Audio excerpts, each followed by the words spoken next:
வணக்கம். நீங்கள் இணைந்து கொள்வது நியூஸ் போஸ்டின் மதிய நேர பிரதான செய்தியுடன். விரிவான செய்திகளுக்கு செல்ல முன்னர் முதலில் தலைப்புச் செய்திகள்.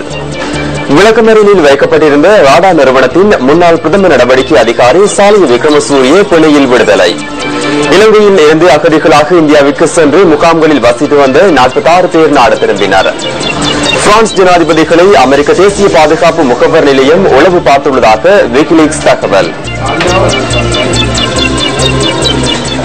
இனி விரிவான செய்திகள். இலங்கையில் இருந்து அகதிகளாக இந்தியாவிற்கு சென்று தமிழக முகாம்களில் வசித்து வந்த மேலும் 46 பேர் நாடு திரும்பியுள்ளனர். கடந்த 1.5 மாத காலத்தில் தமிழகத்தில் அகதிகளாக வசித்து வந்த இலங்கையர்கள் நாடு திரும்பிய இரண்டாவது சந்தர்ப்பம் இதுவாகும். திருச்சியில் இருந்து புறப்பட்ட UL 132 விமானத்தில் நாடு திரும்பிய அகதிகளில் 18 பெண்களும் அடங்குகின்றனர். இவர்கள் திருச்சி, புதுக்கோட்டை, சேலம், ராமநாதபுரம், விருதுநகர், தூத்துக்குடி மற்றும் சிவகங்கை மாவட்டங்களின் முகாம்களில் தங்கியிருந்தவர்கள் என த ஹிந்து செய்தி வெளியிட்டுள்ளது. இலங்கையில் யுத்தம் நடைபெற்ற காலப்பகுதியில் பல்வேறு சந்தர்ப்பங்களில் இவர்கள் படகு மூலம் இந்தியாவில் தஞ்சமடைந்திருந்தனர். நாடு திரும்பிய இலங்கை அகதிகள் தொடர்பில் தமிழகத்தில் எந்தவித குற்ற செயல்களும் பதிவாகவில்லை என தெரிவிக்கப்படுகின்றது. கடந்த மாதம் நடுப்பகுதியிலும் 41 தமிழ் அகதிகள் தமிழகத்தில் இருந்து நாடு திரும்பியிருந்தமை குறிப்பிடத்தக்கது. 90ஆம் ஆண்டு போன நாங்க மேரேஜ் ஆகி 2 குழந்தைகள் இருக்கு. எங்க நாட்டுக்கு திரும்பி வரதுல சந்தோஷமா இருக்கேன். திருவண்ணாமலை திரியாக்கி போறோம். 25 வருஷத்துக்கு பிறகு இப்ப வந்திருக்கேன் எங்க சொந்த நாட்டுக்கு. சின்ன வயசுல போனது இப்பதான் வந்திருக்கோம். 2006ஆம் ஆண்டு நாங்க இந்தியாவுக்கு போனோம். நடந்த பிரச்சனையால போனோம். இப்ப பிரச்சனையெல்லாம் சுமூகமா வந்தபடியா திருப்பி நாங்க குடும்பத்தோட இலங்கையில வந்து மண்ணில் வாழலான்னு வந்திருக்கோம். நாங்க இந்தியாவில ஆணைக்குட்ட முகாம்ல இருந்தோம், விருதுநகர் மாவட்டம். விளக்கமறியலில் வைக்கப்பட்டிருந்த ராடா நிறுவனத்தின் முன்னாள் பிரதம நடவடிக்கை அதிகாரி சாலிய விக்ரமசூரிய உள்ளிட்ட 2 இன்று பிணையில் விடுவிக்கப்பட்டனர்.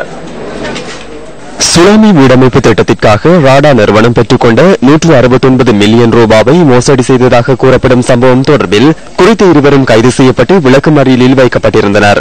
சந்தேக நபர்கள் இன்று கொழும்பு கோட்டை நீதவான் பிரியந்த லியனகி முன்னிலையில் ஆஜர்படுத்தப்பட்டதை தொடர்ந்து பிணையில் விடுவிக்கப்பட்டுள்ளனர்.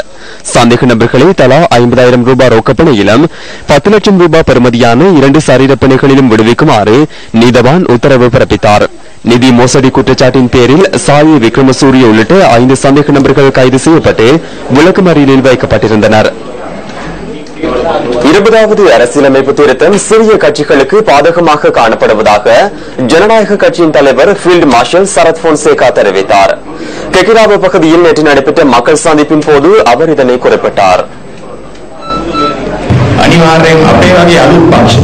எமது கட்சி ஆரம்பிக்கப்பட்டு 2 வருடங்களும் 2 மாதங்களும் நிறைவடைந்துள்ளன. இன்னமும் நாம் தவழ்கின்றோம். ஏனெனில் இன்னும் நாங்கள் விடுதலை கட்சிகளாகவே உள்ளோம். அதேபோன்று பல கட்சிகள் இன்னும் இருக்கின்றன.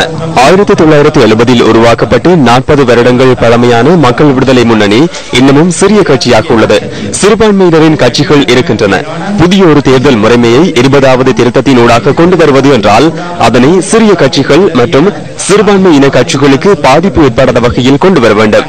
அவ்வாறு இல்லையெனில் 20வது திருத்த சட்டத்தை கொண்டு பெரிய கட்சிகள் தமது பலத்தை நிலைநாட்டிக் கொண்டு மக்களை நட்டாற்றில் விட்டுவிடும் நிலைமைக்கு தள்ளிவிடும். பிரதான கட்சிகள் எப்போதும் நிலைத்திருக்கும். சிறு கட்சிகளுக்கு வாக்களிக்கும் 25 லட்சம் மக்களின் எதிர்பார்ப்பு இல்லாது போகும். சிறிய கட்சிகள் மற்றும் சிறுபான்மையினரின் பிரதிநிதித்துவத்தை பாதுகாக்கும் வகையில் தேர்தல் திருத்த சட்டத்தை 20வது திருத்தமூடாக கொண்டு வர வேண்டும் என்பதே எமது நிலைப்பாடு.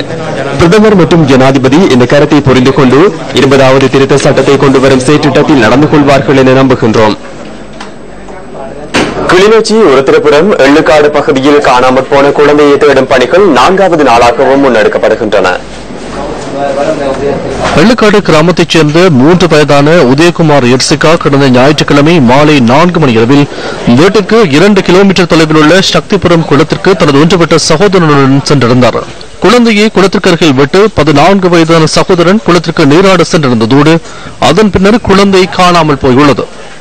இதனையடுத்து கிளிநொச்சி போலீஸ் நிலையத்தில் முறைப்பாடு செய்யப்பட்டுள்ளது. எள்ளுக்காடு கிராமத்தை இந்த சம்பவம் அதிர்ச்சிக்குள்ளாகியுள்ள நிலையில் கடந்த 3 நாட்களாக பிரதேச மக்கள் போலீசாருடன் இணைந்து தேடுதல் பணிகளை முன்னெடுத்துள்ளனர். குளத்திற்குள் முதலில் தேடுதல் பணிகள் மேற்கொள்ளப்பட்டிருந்த நிலையில் தற்போது தேடுதல் நடவடிக்கை பிரதேசம் எங்கும் விஸ்தரிக்கப்பட்டுள்ளது.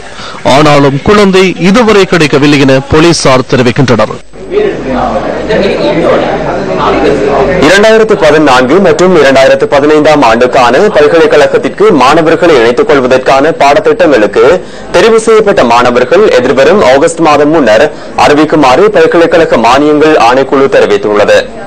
மாணவர்களிடமிருந்து 60,000க்கும் அதிகமான விண்ணப்பங்கள் கிடைத்துள்ளதாக பல்கலைக்கழக மானியங்கள் ஆணைக்குழுவின் தலைவர் பேராசிரியர் மொஹாண்டி சில்வா தெரிவித்தார். தமக்கு கிடைக்கத்தக்க விண்ணப்பங்கள் தற்போது பரிசீலனைக்கு உட்படுத்தப்பட்டுள்ளதாக அவர் தெரிவித்தார். இம்முறை சுமார் 25,000 மாணவர்கள் பல்கலைக்கழகத்திற்கு தெரிவு செய்யப்பட உள்ளதாகவும் பல்கலைக்கழக மானியங்கள் ஆணைக்குழு மேலும் தெரிவித்துள்ளது.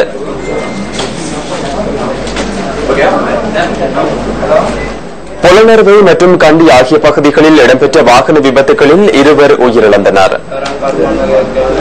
புலனறுவை ஹிங்குரங்கோட வீதியில் கல்விகார பகுதியில் புலனறுவை நோக்கி பயணித்த வேன் ஒன்று மோட்டார் சைக்கிளுடன் மோதியதில் இந்த விபத்து இடம்பெற்றுள்ளது. விபத்தில் காயமடைந்த பெண் வைத்தியசாலையில் அனுமதிக்கப்பட்ட நிலையில் உயிரிழந்ததாக போலீசார் தெரிவித்தனர். உயிரிழந்த பெண் புலனறுவை எதுமல்பிட்டி பகுதியைச் சேர்ந்த 50 வயதுடையவர் என போலீசார் குறிப்பிட்டனர். விபத்துடன் தொடர்புடைய வேனின் சாரதி கைது செய்யப்பட்டுள்ளார். கண்டி யாழ்ப்பாணம் வீதியில் கடுகல சந்திக்கு அருகில் அக்குரணையிலிருந்து கடுகஸ்தோட்ட நோக்கி பயணித்த மோட்டார் சைக்கிள் வேனுடன் மோதி விபத்துக்குள்ளாகியுள்ளது. மோட்டார் சைக்கிள் ஓட்டுநர் மற்றும் வேனின் சாரதி ஆகியோர் பலத்த காயங்களுடன் அக்குரணை வைத்தியசாலையில் அனுமதிக்கப்பட்டதுடன் மோட்டார் சைக்கிள் ஓட்டுநர் உயிரிழந்ததாக போலீசார் தெரிவித்தனர். மடவள பகுதியைச் சேர்ந்த 50 வயதான நபரை உயிரிழந்துள்ளதாக போலீசார் குறிப்பிட்டனர். பாடசாலை மாணவர்களுக்கு ஏற்படும் விபத்துக்களை குறைப்பதற்கு மோட்டார் வாகன திணைக்களம் தற்போது விசேட திட்டங்களை அமல்படுத்தி வருகின்றது.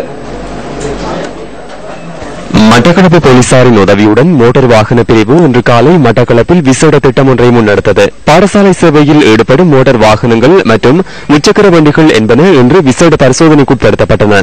வாகனங்களின் குறைகள் கண்டுபிடிக்கப்பட்ட வாகனங்களின் அனுமதி பத்திரம் தடுத்து வைக்கப்பட்டு குறைகளை நிவர்த்தி செய்வதற்கு கால அவகாசம் வழங்கப்பட்டதாக எமது பிராந்திய செய்தியாளர் தெரிவித்தார். மாணவர்களுக்கு பாதுகாப்பான வாகன போக்குவரத்தை ஏற்படுத்திக் கொடுத்தல் மற்றும் விபத்துக்களை தவிர்த்தல் என்பன இதன் நோக்கமாகும். தலைமன்னாரில் கேரள கஞ்சா வைத்திருந்த 2 சந்தேக நபர்கள் இன்று அதிகாலை கைது செய்யப்பட்டுள்ளனர்.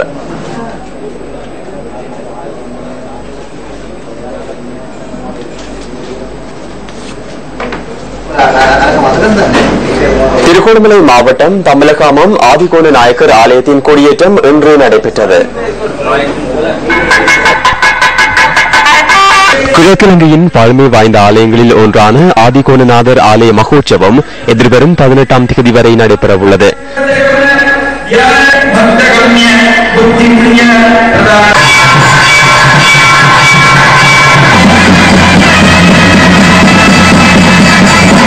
இன்று காலை நடைபெற்ற விசேட பூஜைகளை தொடர்ந்து சிவாச்சாரியார்கள் ஆகம முறைப்படி கொடியேற்றத்தை நடாத்தி வைத்தனர். பக்திமயமாக நடைபெற்ற கொடியேற்ற திருவிழாவில் பெருந்திரளான பக்தர்கள் கலந்து கொண்டிருந்தனர்.